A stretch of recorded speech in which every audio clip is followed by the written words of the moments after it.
নদীর মাঝি বলে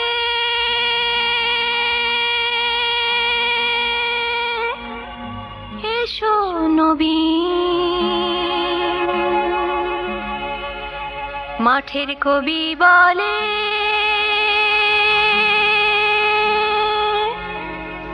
এসো নবীন।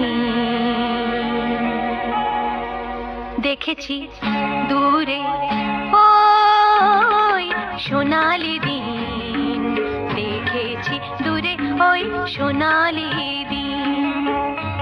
প্রিয় দর্শক, শুভেচ্ছা সবাইকে আমন্ত্রণ জানাচ্ছি কৃষি খামার ও উন্নয়নমূলক অনুষ্ঠান পেট্রোক্যাম্প সোনালী দিনে। আজ আমাদের আলোচনার বিষয় টেকসই মৃত্তিকা ব্যবস্থাপনায় খাদ্য নিরাপত্তা। আলোচনায় আপনাদের সাথে আছে আমি মীর এমদাদ আলী এবং আমাদের স্টুডিওতে উপস্থিত রয়েছেন ডক্টর বেগম সামিয়া সুলতানা, মহাপরিচালক, মৃত্তিকা সম্পদ উন্নয়ন ইনস্টিটিউট, ঢাকা, এবং ডক্টর হাবিব মোহাম্মদ নাসের, মুখ্য বৈজ্ঞানিক কর্মকর্তা, মৃত্তিকা বিজ্ঞান বিভাগ, বাংলাদেশ কৃষি গবেষণা ইনস্টিটিউট, গাজীপুর। আপনাদের সকলকে ধন্যবাদ আমাদের স্টুডিওতে আসার জন্য। আমরা জানি যে আমাদের বাংলাদেশের যে জনসংখ্যা যেভাবে বাড়ছে, তাতে করে এই মুহূর্তে আমাদের প্রায় 3.5 কোটি টনের মতন খাদ্য আমাদের প্রয়োজন হচ্ছে। আগামী 20 বছর হয়তো এটা আরও বেড়ে যেতে পারে।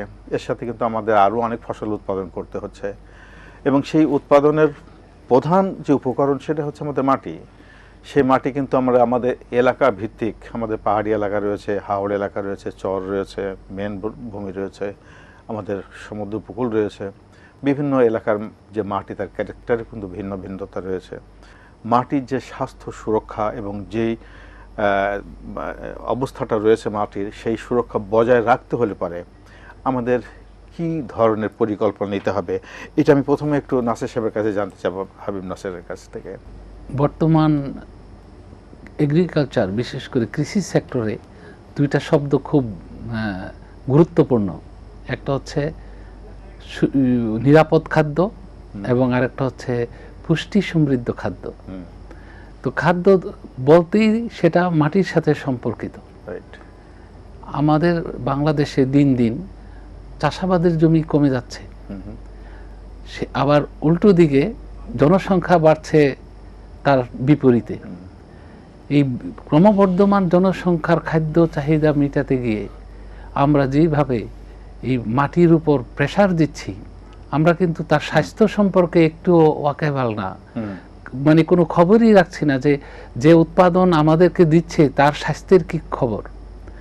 অতিমাত্রায় রাসায়নিক সার ব্যবহার, আবার একই জমিতে আগে আমরা 3টা ফসল করতাম, এখন আমরাই গবেষণা করে বের করছি একটা জমিতে বছরে 4টা ফসল করার। তাইলে একটা জমি থেকে আপনি যদি অনবরত ফসল চান, আবার খাদ্য উৎপাদন বৃদ্ধি করতে চান, কিন্তু মাটির স্বাস্থ্যের কোনো খবর না রেখে ভবিষ্যতে দেখা যাবে এই মাটিটার উর্বরতা হারাবে এবং উৎপাদনশীলতাও হারাবে। এই জন্যেই এই 3টা ক্ষেত্রে খুব গুরুত্ব দিতে হবে। এক হচ্ছে মাটির স্বাস্থ্য সুরক্ষা, 2 নম্বর হচ্ছে মাটির উর্বরতা, 3 নম্বর হচ্ছে মাটির উৎপাদনশীলতা। আচ্ছা, এই 3টাই সম পরিমাণে গুরুত্বপূর্ণ। আচ্ছা, তো এই গুরুত্বটা আমাদের কৃষকরা কিভাবে বুঝবে, যে কিভাবে সে এইটাকে অ্যাড্রেস করবে? পূর্বে কিন্তু আমাদের পূর্বপুরুষেরা কোনো কেমিক্যাল ফার্টিলাইজার ব্যবহার করতো না। 1951 সালে যখন প্রথম ইরি ধান আসলো, তখনই কিন্তু প্রথম ইউরিয়া সার ব্যবহার শুরু হলো। আজকে 2026 সাল, আস্তে আস্তে এখন কিন্তু প্রায় 8 থেকে 9টা এলিমেন্টের ডিফিসিয়েন্সি, এবং সে অনুযায়ী কিন্তু সারগুলো, যেমন নাইট্রোজেনের জন্য ইউরিয়া, পটাশিয়ামের জন্য হলো মিউরেট অফ পটাশ, ফসফরাসের জন্য হলো টিএসপি, এইভাবে আস্তে আস্তে ম্যাগনেসিয়ামের জন্য ম্যাগনেসিয়াম সালফেট। ইদানিং কিন্তু হাওড় অঞ্চলে ধান চাষে কপারেরও অভাব পরিলক্ষিত হচ্ছে। তাইলে অদূর ভবিষ্যতে আমাদেরকে কপার ফার্টিলাইজার ইউজ করতে হবে। কিন্তু এই যে ফার্টিলাইজার ইউজ করা, সেখানে কৃষককে আমাদেরকে জানাতে হবে যে এই ফার্টিলাইজার ইউজের ক্ষেত্রে সমন্বিত সার ব্যবস্থাপনা আমাদেরকে ওনাদের বলতে হবে, যেখানে অর্গানিক সোর্সও থাকবে, ইনঅর্গানিক সোর্সও থাকবে। আমি একটু ডক্টর বেগম সামিয়া সুলতানার কাছে জানতে চাচ্ছি যে আমাদের এই যে আপনারা তো মাঠে কাজ করছেন, আপনাদের বিশাল টিম রয়েছে সারা বাংলাদেশে, আমাদের এই যে চাষ পদ্ধতি যেভাবে, এখন তো আমাদের নিবিড় চাষ পদ্ধতি শুরু হয়েছে, এক জমিতে একাধিক ফসল হচ্ছে, এতে করে যে সার ব্যবস্থাপনা আমাদের কৃষকরা করে যাচ্ছেন, তাতে করে আমরা কি দেখছি, যে এইটার ভবিষ্যৎ কি দেখছি, আমাদের কি করণীয় হবে এই মাটির স্বাস্থ্য সুরক্ষার জন্য বা উৎপাদনশীলতা বাড়ানোর জন্য? যেহেতু আমরা একই জমিতে একাধিক মানে বছরে 3-4টা ফসল নেওয়ার চেষ্টা করছি, আমরা উচ্চ ফলনশীল জাতের ব্যবহার করছি, হাইব্রিড জাতের ব্যবহার করছি, তো যে সমস্ত ফসল বেশি ফলন দেয় তারা কিন্তু মাটি থেকে বেশি নেয়। তো ক্ষুধা পদার্থ যে মাটিতে যে গাছের খাবার ছিল সেটা কিন্তু কমছে, যেটা আমাদের ডক্টর নাসের যেটা বললেন যে আমাদের আগে আমরা কোনো রাসায়নিক সার দিতাম না, তো এখন কিন্তু আমাদের 7টা উপাদান অত্যাবশ্যকীয় খাদ্য উপাদানের বড় ধরনের ঘাটতি আছে পুরো বাংলাদেশেই। পাশাপাশি আরও দেখা যাচ্ছে একটা একটা করে। তো দেখা যাবে যে আমাদের যে 16টা অত্যাবশ্যকীয় খাবার আছে সেগুলো বাকিগুলো হয়তো আমাদের অদূর ভবিষ্যতে দিতে হবে। তো এখন থেকে যদি আমরা ব্যবস্থাপনাটা ঠিক মতো না করি, যে কোন উপাদানের ঘাটতি জমিতে আছে এবং ফসলের জন্য কি লাগবে, এই তফাৎটাই কিন্তু আসলে আমরা ফার্টিলাইজার হিসেবে দিতে বলি। তো আপনাদের যে মাঠ পর্যায়ে যে আমাদের মাটি পরীক্ষা করার যে ব্যাপারটা, কৃষকদেরকে এই বিষয়গুলিতে আপনারা শেখাচ্ছেন কিভাবে মাটির নমুনা সংগ্রহ করতে হয়? অবশ্যই অবশ্যই। তো সেখানে কেমন সাড়া পাচ্ছেন কৃষকদের কাছ থেকে? কৃষকেরা অনেক আগ্রহী, তারা এটা বুঝতে শিখেছে এবং তারা মনে করে যে প্রত্যেকটা মানে মাটি পরীক্ষা ছাড়া জমিতে সার প্রয়োগ করা উচিত না, এটা কিন্তু এটা কৃষকদের উপলব্ধি। তো আমাদের এরকম 24টা ল্যাবরেটরি আছে গোটা বাংলাদেশে। 24টা স্থায়ী গবেষণাগারের মধ্যে আমরা কাজ করছি এবং এখানে আমরা কৃষকদের জন্য মাটি পরীক্ষা করে মাটিতে গাছের খাবার কতটুকু আছে সেটা আমরা বের করতে পারি এবং একটা ফসল করতে গেলে কতটুকু কোন সার দিতে হবে, কখন দিতে হবে, এটা আমরা একদম প্রেসক্রিপশন ফর্মে দিয়ে দিই। সুপারিশটাও আপনারা দিয়ে দিচ্ছেন। আমরা দিয়ে দিই। আচ্ছা, আরেকটা বিষয় যে আমি একটু আগেই বলেছি যে আমাদের অঞ্চল ভেদে মাটির যে ক্যারেক্টার ভিন্নতা রয়েছে, আমরা ইদানিং দেখতে পাচ্ছি মাটির ক্ষয়ের কথা বলা হচ্ছে, মাটির অম্লতার কথা বলা হচ্ছে, এইগুলি নিয়ে কি আপনারা কাজ করছেন আপনাদের? তারপরে আমাদের যে লবণাক্ততা রয়েছে উপকূলে, এই বিষয়গুলি নিয়ে আপনারা কাজ করছেন? আমাদের যে সমস্যা সংকুল যে সমস্ত মাটি আছে, যেমন পাহাড়ি এলাকার মাটি আছে, আমাদের কোস্টাল জোনে মানে উপকূলীয় এলাকায় যে লবণাক্ত মাটি আছে এবং আমাদের উত্তরবঙ্গে বা যদি বলি বরেন্দ্র অঞ্চল, মধুপুর অঞ্চল, এই সমস্ত এলাকায় আমাদের অম্লীয় মাটি আছে। তো এগুলো নিয়ে আমরা গবেষণা করছি এবং এটার ব্যবস্থাপনা কিভাবে হবে সেগুলো নিয়ে আমরা গবেষণাও করি। তো আমাদের দক্ষিণ অঞ্চলে যেটা উপকূলীয় এলাকা, সেখানে আমাদের লবণাক্ততা ব্যবস্থাপনা এবং গবেষণা কেন্দ্র আছে, সেখানে আমরা গবেষণা করি এবং গবেষণার মাধ্যমে আমরা প্রযুক্তি কিছু উদ্ভাবন করেছি এবং সেগুলো মাঠ পর্যায়ে দেওয়ার ব্যবস্থা হচ্ছে। আমাদের পাহাড়ি এলাকায়ও আমাদের ওখানে একটা গবেষণা কেন্দ্র আছে, সেখানেও আমরা পাহাড়ের যে প্রযুক্তিগুলো সেগুলো আমরা উদ্ভাবন করেছি। আমি ডক্টর হাবিব মোহাম্মদ নাসির আপনার কাছে একটু জানতে চাই, আপনাদের আমাদের যে বাংলাদেশ কৃষি গবেষণা ইনস্টিটিউট যে মৃত্তিকা বিভাগটা রয়েছে আপনাদের, সেখানে কি মাটি নিয়ে এই ধরনের গবেষণা হচ্ছে বা কি ধরনের গবেষণা হচ্ছে? বাংলাদেশের ভিতরে কৃষি মন্ত্রণালয় কর্তৃক কতগুলো ল্যাবরেটরি আছে, ন্যাশনাল ল্যাবরেটরি। আচ্ছা, তার ভিতরে বাংলাদেশ কৃষি গবেষণা ইনস্টিটিউটের মৃত্তিকা বিজ্ঞান বিভাগের ল্যাবরেটরি একটা। আচ্ছা, আমাদের এখানের প্রধান কাজই হচ্ছে কৃষকদের মাটি, তারপরে বিভিন্ন এন্টারপ্রেনার যারা আছে তাদের মাটি, এবং আমরা যে গবেষণা করি সেই গবেষণার মাটি আমরা সবসময়, এটা রুটিন ওয়ার্ক আমাদের। আচ্ছা, আমরা সব সময় এগুলো বিশ্লেষণ করে থাকি। কৃষক একটা মাটি জমা দিয়ে উনি আমাদেরকে অনুরোধ করেন যে মাটির পুষ্টির উপাদানের ভিত্তিতে আমি এই ফসল করব, আমাকে সুপারিশ করেন আমি কি ধরনের সার দেব। আমরা সেই সেবাটুকু আমরা দিয়ে থাকি।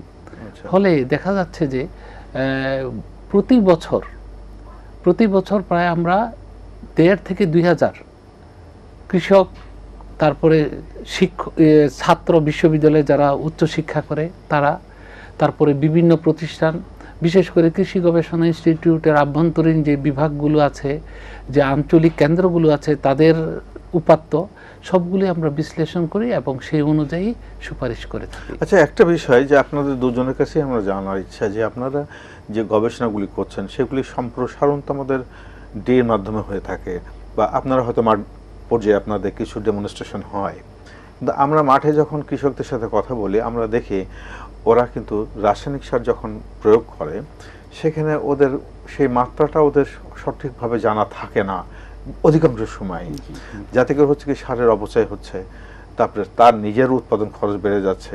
তো এইগুলিকে কিভাবে অ্যাড্রেস করা যায়, সেগুলো নিয়ে কোনো ভাবনা চিন্তা করা যায়? অবশ্যই। আসলে আমরা যে নাসের যেটা বললেন যে কৃষি গবেষণা ইনস্টিটিউট, তারা যে মাটি পরীক্ষা করছেন, আমার কাছে যেটা মনে হয় যে ওনারা কৃষি গবেষণাতে তো অনেক সায়েন্টিস্ট আছেন বা তাদের সেগুলো ওনাদের বেশি ফোকাসিংটা, কিন্তু আমরা আমাদের মূল কাজ হলো যে মাটি এবং ভূমি সম্পর্কিত ডাটাবেস তৈরি করা। তো আমাদের গোটা বাংলাদেশে আমরা সার্ভে করেছি এবং করছি, এটা আপডেট হচ্ছে। আমাদের 495টা উপজেলার আমাদের ভূমি ও মৃত্তিকা সম্পদ ব্যবহার নির্দেশিকা আছে উপজেলা ভিত্তিক। আমাদের ইউনিয়ন পর্যায়ে আমাদের সুপারিশ নির্দেশিকা আছে। পাশাপাশি আমরা মাটি কৃষকদেরকে সেবা দিচ্ছি, মাটি পরীক্ষা করে গবেষক, ছাত্র, তারপরে হলো যে নীতি নির্ধারক যারা আছেন, পরিকল্পনাবিদ যারা আছেন, তারা আমাদের ডাটাগুলো ব্যবহার করেন। এবং আমাদের যেটা আমি এর আগে বললাম যে 24টা ল্যাবরেটরি এবং 10টা ভ্রাম্যমাণ মৃত্তিকা পরীক্ষাগার আমাদের আছে। আচ্ছা, একটা বিষয় আমি আপনার কাছে একটু জানতে চাচ্ছি যে আপনাদের মাঠ পর্যায়ে, আপনাদের জেলা বা জেলা পর্যায়ে বা বিভাগ পর্যায়ে আপনাদের যে প্রতিষ্ঠানগুলি রয়েছে, আঞ্চলিক অফিসগুলি রয়েছে, সেখানে মাটি পরীক্ষার জন্য পর্যাপ্ত জনবল বা যে উপকরণ দরকার সেগুলি কি আছে, না তার ঘাটতি আছে? আমাদের তো এগুলো আছে, কিন্তু এটা যেটা মনে করি যে আমাদের কৃষক সংখ্যা অনেক বেশি, আমাদের মাটির নিবিড়ভাবে যত্ন নেওয়া উচিত। এর জন্য আমাদের প্রতিটি জেলায় আসলে আমাদের মৃত্তিকার যে ল্যাবরেটরি থাকা উচিত। এবং আমাদের এখন মাত্র 10টা ভ্রাম্যমাণ পরীক্ষাগার আছে, যেটা বছরে 2টা মৌসুমে যায়। যেমন এই যে 31শে এপ্রিল থেকে আমাদের খরিফ মৌসুমে সেবা দেওয়ার জন্য বের হবে। তো এটা 64টা জেলায়, 64টা উপজেলায় যাবে 10টা ল্যাবরেটরি। তো দেখা যাচ্ছে যে এই সংখ্যাটা যদি একটু বেশি হইতো তাহলে আমরা আরো বেশি সংখ্যক কৃষকের গোড়ায় যেতে পারতাম। তো এখানে পাশাপাশি জনবলের কথা যদি চিন্তা করি, জনবলের ক্ষেত্রে আমাদের কিছু শর্টেজ আছে, আমাদের কিছু শূন্য পদ আছে যেগুলো পূরণ করা সম্ভব হচ্ছে না। আমরা হয়তো কিছু পাবো 46 BCS এর মাধ্যমে। জনবল আছে, আবার আমাদের বাজেটেরও কিছু ঘাটতি থাকে, যেমন কেমিক্যালস বা যন্ত্রপাতি। আমাদের যে যন্ত্রপাতিগুলো আছে সেগুলো বেশ পুরাতন হয়ে গেছে। একটা যন্ত্রের হয়তো লাইফ স্প্যান আপনার 10 বছর 15 বছর, কিন্তু দেখা যাচ্ছে যে 10 বছর 15 বছর পর একটা রিপ্লেস হওয়া উচিত। ডক্টর হাবিব নাসের, আপনার কাছে আমি আরেকটু জানতে চাচ্ছি যে আমাদের কোস্টাল এরিয়া, এটা কিন্তু বিশাল একটা জায়গা, এখানে আমাদের সম্ভাবনা রয়েছে প্রচুর। এখানে আমরা দেখছি যে আপনাদের বাড়ির থেকে বিভিন্ন রকম মানে লবণ সহিষ্ণু জাতগুলি, ফসলের জাত উদ্ভাবন করা হচ্ছে, সেখানে দেওয়া হচ্ছে। কিন্তু এখানে মাটির যে অবস্থা লবণাক্ততার কারণে আমরা বিভিন্ন সিজনে যখন খুব মানে শীতের একটা গরমের বর্ষাটা চলে যায়, সেই সময় কিন্তু দেখা যায় লবণাক্ততার পরিমাণটা অনেক বেড়ে যায়। বর্ষার সময় হয়তো আবার ওই পানি এসে কিছুটা কমতে থাকে। তো এই যে চেঞ্জ হয়ে যায় প্যাটার্নটা, বর্ষায় হচ্ছে একরকম, আবার বর্ষা চলে গেলে হচ্ছে একরকম। তো সেইখানে আমাদের মাটি পরীক্ষা করে কৃষকদের জন্য কি ধরনের সাজেশন দেওয়া যেতে পারে, এই নিয়ে কি কোনো গবেষণা হচ্ছে কিনা আপনাদের? আপনি একটু আগে বললেন যে বর্ষার পরে শীত চলে যাওয়ার সময় স্যালিনিটি বাড়ে এবং কমে। এটার সাথে যুক্ত হচ্ছে রিভার ফ্লো, কারণ বর্ষাকালে নদীতে পানি বেশি থাকে এবং আমাদের সকল নদী, বিশেষ করে পদ্মা, মেঘনা, ব্রহ্মপুত্র, মানে আপস্ট্রিমের পানিটা সব তখন চাপ দেয় সাগরের দিকে, ফলে সাগরের পানিটা ঢুকতে পারে না, ইনস্টিটিউশন হয় না। কিছু ব্যতিক্রম আছে, ধরেন আইলার সময় অনেক ঢুকে গেল জলোচ্ছ্বাসের কারণে, কিন্তু স্বাভাবিক অর্থে তখন এই সামুদ্রিক পানিটা আর ঢুকে না। কিন্তু যখন ওই শীতকালের বা শেষের দিকে, তখন এটাকে আমরা ইন্ট্রুশন বলি, সয়েল ওয়াটার ইন্ট্রুশন। ফলে এই সময়টাতে আমরা চেষ্টা করতেছি যে লবণাক্ত সহিষ্ণু জাত বিভিন্ন ধরনের ফসলের, যাতে ওই স্যালাইনিটিকে অ্যাভয়েড করে জন্মাতে পারে। তাছাড়াও কিছু ম্যানেজমেন্ট প্র্যাকটিস আছে। ফর এক্সাম্পল, আমি যদি মাল্চ ব্যবহার করি, ধরেন ধানের খড় কিংবা অন্য কোনো পলিথিন মাল্চ হচ্ছে সয়েলের ময়েশ্চারটাকে প্রিজার্ভ করে। তো যদি সয়েলে ময়েশ্চার থাকে বেশি, তাহলে লবণটা ডাইলিউশন হয়ে যায়, কম থাকে, ফলে গাছটা হইতে পারে। তো মাল্চ সিস্টেম হচ্ছে একটা। তাছাড়া হচ্ছে আর্টিফিশিয়াল ইরিগেশন সিস্টেম। আমরা যদি বৃষ্টির পানি সংরক্ষণ করি, সেই ক্ষেত্রে যদি দেই, বিশেষ করে হচ্ছে ফ্রুট ক্রপ, ধরেন টমেটো গাছ করলাম, টমেটোর ক্ষেত্রে আমি যদি একটু ইরিগেশন দিয়ে লবণাক্ততা কমাতে পারি, তাহলে টমেটো হলো। আর সিরিয়াল ক্রপ এবং অন্যান্য তৈল জাতীয়, যেমন আমাদের সূর্যমুখীর জাত আছে যেটা লবণাক্ত সহিষ্ণু, এই ধরনের আরও অন্যান্য ফসল, ডাল জাতীয় ফসল আছে। তো সেইগুলো আমরা ধীরে ধীরে গবেষণার মাধ্যমে অ্যাডাপ্ট করতে আমরা চলছি উপকূলীয় অঞ্চলে। তবে ভবিষ্যতে একটা জিনিস আমাদের খেয়াল করতে হবে, সেটা হলো যাতে সমুদ্রের পানি, আমাদের তো হলো ন্যাচারাল ক্যালামিটিসের তো অভাব নেই, আমরা হচ্ছে একটা বৃহৎ বদ্বীপ অঞ্চল, তো সেই ক্ষেত্রে একটা ঝুঁকিপূর্ণ আমরা আছি। এবং এই ঝুঁকিপূর্ণটা আমরা হলো এই যে ইনোসেন্ট ভিকটিম বলে, যেই কারণে ক্লাইমেট চেঞ্জের। তো এখন আমাদেরকে খুব সতর্ক হতে হবে। এক হলো উপকূলীয় অঞ্চলে বাঁধগুলো ঠিকমতো মেরামত এবং সার্বক্ষণিক তদারকিতে রাখতে হবে। আর হলো এই জাতগুলো সেই লবণাক্ত অঞ্চলে যাতে অ্যাডাপ্ট করে, তার কন্টিনিউয়াস গবেষণা।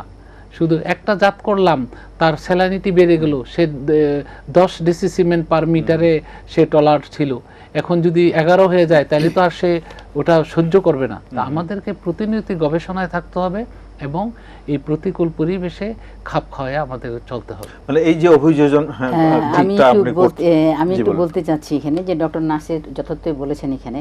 তো আমি যেটা বলছিলাম যে আমাদের কিন্তু খুলনার বটিয়াঘাটায় একটা লবণাক্ততা গবেষণা এবং ব্যবস্থাপনা কেন্দ্র আছে। তো ওখানে আমাদের লবণাক্ততার উপরে আমাদের রিসার্চ হয় এবং ওখানে যে প্রযুক্তিগুলো আমরা ডেভেলপ করেছি সেগুলো আমরা মাঠ পর্যায়ে ছড়ানোর ব্যবস্থা করি আর কি। তো সেখানে দেখা গেছে যে আমাদের 2024 সালে আমরা একটা রিপোর্ট বের করেছি। সেখানে দেখা গেছে যে বাংলাদেশের 18টা উপকূলীয় জেলার মধ্যে 106টা উপজেলায় 1.15 মিলিয়ন হেক্টর জমি হলো বিভিন্ন মাত্রার লবণাক্ত দ্বারা কবলিত। তো সেখানে দেখা গেছে যে 1973 থেকে 2000 সালে মানে 27 বছরে 22.74% লবণাক্ততা বেড়েছে। আর 2000 থেকে 2009 এই 9 বছরে বেড়েছে 3.5%। আর 2009 থেকে 2024 এই সময়টা 15 বছরে বেড়েছে 9.83%, 9.83 শতকরা হারে আর কি। তো এটা কিন্তু একটা অ্যালার্মিং সিচুয়েশান। এটাতে দেখা গেছে যে এখানে লবণাক্ততার মাত্রাটাও বেড়েছে এবং এরিয়াটাও বেড়েছে। তো এখানে আমাদের যে ওইখানে যে আমরা প্রযুক্তিগুলো বের করেছি, আমি ওর সাথে আরও একটু মালচিং ছাড়াও এখানে আমাদের কলসেস প্রযুক্তি আছে, তারপরে রিজ অ্যান্ড ফারো চাষ পদ্ধতি আছে, আমরা ফ্লাইং বেড কৃষি আমরা করছি, তারপরে ডিবলিং করে আমরা যে ভুট্টার এটা মানে রোপণ বপনের সময়টা এগিয়ে নিয়ে বাড়িয়ে নিয়ে মানে একটু চেঞ্জ করে আমরা পরিস্থিতির উপরে, জলবায়ুর উপরে ভিত্তি করে আমরা এগুলো করছি। তো চিংড়ি ঘেরে আমরা যে বাঁধটা থাকে সেখানে আমরা সবজি, তরমুজটা কিন্তু অনেক পপুলার হয়েছে। অর্থাৎ আমাদের এখন অভিযোজনটাকে প্রাধান্য দিতে হচ্ছে যে কিভাবে আমরা মাঠ পর্যায়ের গবেষণাকে আরো জোর দিতে পারি কৃষি উৎপাদনের জন্য। আপনারা মাটি নিয়ে কাজ করছেন, পাশাপাশি এই মাটির যে পরীক্ষা নিরীক্ষা যেগুলি হচ্ছে সেখানে লবণাক্ততা কোথায়, অম্লতা কার কখন কোন এলাকায়, সেগুলি বিবেচনায় রেখে এখন আরো বেশি অ্যালার্মিং এইদিকে বিবেচনায় রেখে আমাদের এই অভিযোজন কার্যক্রমটা করতে হবে এবং কৃষকের প্রশিক্ষণ দিতে হবে। মানে এটাকে একটা গবেষণা কিন্তু চালিয়ে যেতে হবে। আমি যেটা বলতে চাচ্ছি সেটা হলো যে আমাদের যেমন প্রায় 23% জমি হলো আমাদের উপকূলীয় এলাকা লবণাক্ত, তেমনি ভাবে বাংলাদেশের 46% জমি হলো অম্লীয়। আমাদের পাহাড় অঞ্চল রয়েছে, বরেন্দ্র অঞ্চল রয়েছে, মধুপুর গড় অঞ্চল রয়েছে, তিস্তা বাহিত এলাকা রয়েছে। তো সেখানে আপনার অত্যাধিক অম্ল থেকে অধিক মাত্রার অ্যাসিডিটিতে আমরা 46% জমি আছে। তো আমাদের পাহাড়ি এলাকায় সেন্টার আছে, আমাদের লবণাক্ত এলাকায় আছে, কিন্তু অম্লীয় এলাকায় এখনো নাই। এটা অবশ্যই এটা হওয়া উচিত এবং সরকার নিশ্চয়ই এগুলির দিকে দৃষ্টি দিবে এবং আপনাদেরকে যত রকম সাপোর্ট দেওয়ার দরকার দিতে হবে, তা নাহলে তো কাজ হবে না। আমি একটু বলতে চাচ্ছিলাম, মহাপরিচালক মহোদয় বিরতির আগে একটা প্রসঙ্গ উত্থাপন করছিলেন যে কৃষকের কাছে কিভাবে পৌঁছবে এই ইনফরমেশনগুলো। আমাদের কিন্তু ফার্টিলাইজার রিকমেন্ডেশন গাইড আছে, আচ্ছা, যেখানে এসআরডি থেকে শুরু করে বাংলাদেশ কৃষি গবেষণা ইনস্টিটিউট এবং অন্যান্য সংশ্লিষ্ট প্রতিষ্ঠানগুলো তাদের প্রাপ্ত উপাত্ত দাতা থেকে কিন্তু আমরা এই ফার্টিলাইজার গাইডটা করে থাকি। এটা প্রকাশ করে বাংলাদেশ কৃষি গবেষণা কাউন্সিল। আচ্ছা, এছাড়াও খামারি অ্যাপ নামে একটা অ্যাপ তৈরি হয়েছে ইদানিং। বর্তমান সরকার একটা খুব ভালো কাজ করছেন, সেটা হলো কৃষকদের কার্ড দিচ্ছেন। সেই ক্ষেত্রে মোবাইল নাম্বারটা সরকারের কাছে চলে আসতেছে। আগে কিন্তু আমরা কৃষকের কাছে না গেলে তার নাম্বার পাওয়া, বা কিছু কিছু কৃষক ছিল যাদের মোবাইলই নাই, কিন্তু এই কৃষক কার্ডটা করার ফলে ধীরে ধীরে হয়তো সরকার সকল কৃষকদেরকে এই সিস্টেমের আওতায় আনবেন। তো এই যে একটা যোগাযোগ, ডেটাবেজ হলো সবার ডেটাবেজ, এই একসাথে ডেটাবেজটা পেয়ে যাবেন। আমরা খামারি অ্যাপের ইনফরমেশনগুলো, যে আপনি আগামী বছর গম করবেন বা ধান করবেন, তাহলে কি পরিমাণ সার দিবেন, তখন আমরা ওনাদেরকে সতর্ক করতে পারবো। এছাড়াও বিভিন্ন রোগ দমন, পোকামাকড়, সেই ক্ষেত্রেও আমরা এই কাজটা সহজেই করতে পারবো। আগে কিন্তু আমাদের কাছে কিন্তু কৃষকের কোনো ডাটাবেজ নাই, মানে একটা নেটওয়ার্কের মধ্যে চলে আসবে আমাদের সমস্ত কৃষকরা। এবং এটা যেহেতু সরকারের একটা উদ্যোগ, সেই ক্ষেত্রে এটা কন্টিনিউ থাকবে, আচ্ছা, ভবিষ্যতে আরো বাড়বে। ফলে এই লবণাক্ততা হোক, ফার্টিলাইজার ব্যবহারের ক্ষেত্রে হোক, আগাম পোকামাকড় দমনের ক্ষেত্রে হোক, সর্বক্ষেত্রে আমরা ওই চ্যানেলটা আবহাওয়াজনিত কোনো মেসেজ থাকলে সেটাও আমরা সেই চ্যানেলটা ব্যবহার করতে পারবো। জি, কৃষকেরা তো এখন সচেতন, বাট আমরা কাজও করছি মাঠে সবাই মিলে। তো কৃষকেরা এখন আমাদের কাছে কিন্তু আসে, ওরা মনে করে যে মাটি পরীক্ষা করে সার দেওয়া উচিত। তো আমরা আমাদের যে 24টা স্থায়ী ল্যাবরেটরি আছে এবং 10টা ভ্রাম্যমাণ ল্যাবরেটরি আছে, তো সেগুলোতে যাচ্ছে এবং একদম কৃষকের দোরগোড়ায় যায় আমাদের ল্যাবরেটরিগুলো। তো প্রতি মৌসুমে আপনার প্রতিটা উপজেলায় 50 জন করে, দেখা যাচ্ছে যে বছরে আমরা 6400 জন কৃষককে একদম ডাইরেক্ট সেবা দিচ্ছি কাছে গিয়ে, এবং যারা আসছে তাদেরকে তো দিচ্ছি। তো আমাদের এই সংখ্যাটা আরও বাড়ানো উচিত। আমাদের যে 10টা ল্যাবরেটরি আছে এগুলো পুরাতন হয়ে গেছে, এটা 2004 সালের দিকে কেনা। তো এটা সংখ্যাতে বাড়ানো উচিত। ওকে, অনেক ধন্যবাদ। আমরা শেষ করব অনুষ্ঠান। প্রিয় দর্শক, আমরা আজকের আলোচনা থেকে যেটা বুঝলাম যে আমাদের মৃত্তিকা সম্পদ উন্নয়ন ইনস্টিটিউট যেটা রয়েছে, ওনারা কাজ করছেন, কিন্তু আমাদের বিভাগ বা জেলা পর্যায়ে পর্যাপ্ত যে জনবল, সেটা কিছু ঘাটতি রয়েছে, এবং আমাদের যে ল্যাবরেটরির যে ইকুইপমেন্টসগুলির দরকার, সেগুলিকেও আরও উন্নত করা বা আরও নতুন কিছু state of the art equipments যদি সংযোজন করা যায়, তাহলে পরে এই কার্যক্রমটা আরও জোরদার হতে পারে। পাশাপাশি আমাদের যে প্রযুক্তিগুলি রয়েছে, এই মাটি পরীক্ষা নিরীক্ষা করে যে সার সুপারিশটা দিচ্ছেন ওনারা, আমাদের কৃষি গবেষণা ইনস্টিটিউট দেওয়া হচ্ছে, কৃষি মৃত্তিকা সম্পদ উন্নয়ন ইনস্টিটিউট যে সমস্ত সার সুপারিশগুলি দিচ্ছেন, এর পাশাপাশি আমাদের যারা মাঠে এক্সটেনশনে রয়েছেন, তারাও যদি এইগুলিকে বেস করে কৃষকদের অভিযোজনটাকে বাড়ানো যায়, বা এই যে জলবায়ুর যে মোকাবেলা করতে যে সমস্ত প্রযুক্তিগুলি রয়েছে, সেগুলি মাঠ গবেষণা করে কৃষক পর্যায়ে যদি সম্প্রসারণ করা যায়, আমরা আশা করছি যে আমাদের যে উৎপাদনের ধারা, সেটা অনেক বেড়ে যাবে। আমাদের যে খাদ্য এবং পুষ্টির যে নিরাপত্তার কথা আমরা বলছি, সেটা কিন্তু আমরা অনেকটা মোকাবেলা করতে পারবো। তো আপনারা দেখছিলেন কৃষি খামার ও উন্নয়নমূলক অনুষ্ঠান পেট্রোক্যাম সোনালী দিন। আজ এ পর্যন্ত, আগামী অনুষ্ঠানে আবার দেখা হবে। সে পর্যন্ত ভালো থাকুন, সুস্থ থাকুন। আল্লাহ হাফেজ। দেখেছি দূরে ওই সোনালি দিন।